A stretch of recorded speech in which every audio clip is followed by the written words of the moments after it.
کہ ان کے بچے قرآن پاک کے یاد کرنے میں بڑی محنتیں کی ہیں اور بڑی جانفشانی کے ساتھ قرآن کو یاد کیا ہے، بڑی مبارکباد کے مستحق ہے۔ اس لیے میں آپ حضرات سے عرض کر دینا چاہتا ہوں، یہ دستار بندی کا پروگرام جو ہوگا اس میں آپ کی شرکت ہمارے لیے باعث افتخار ہوگا، قابل مسرت ہوگا۔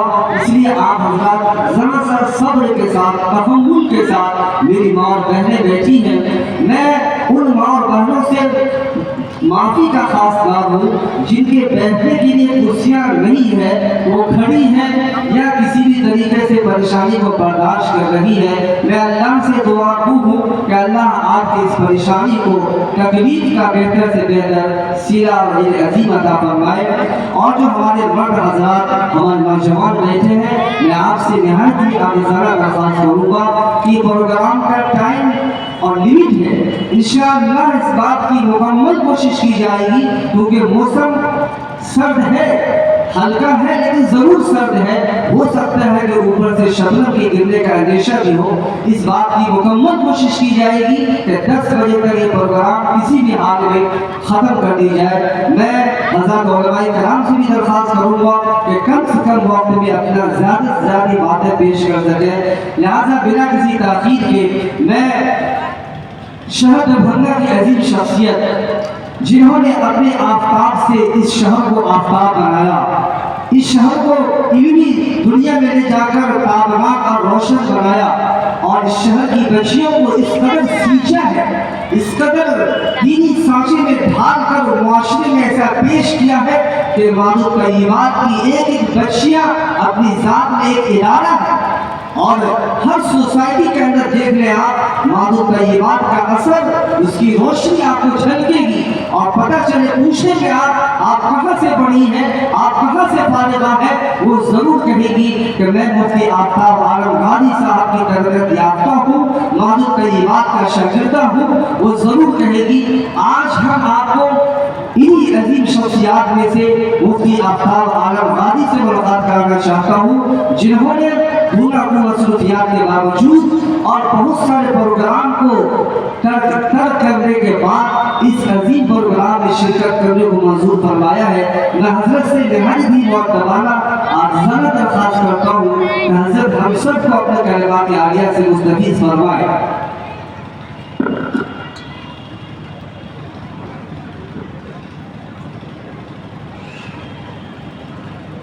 موبائل کا پیچھے کر لو، ہوا ادھر ادھر پیچھے کر لو، پیچھے کر لو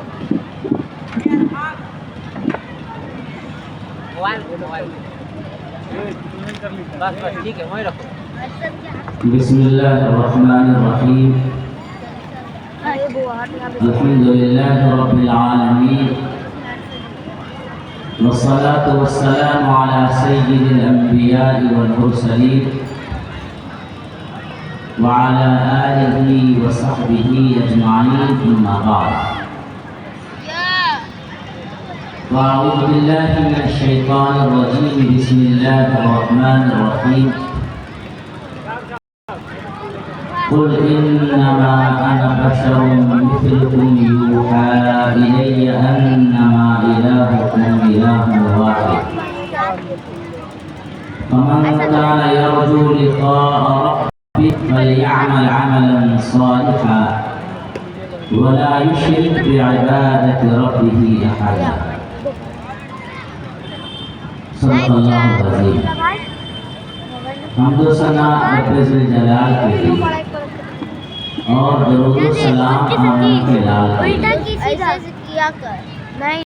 رات گرامی، آج کے پروگرام میں مجھے جس پہلو سے گفتگو کرنے کا حکم دیا گیا ہے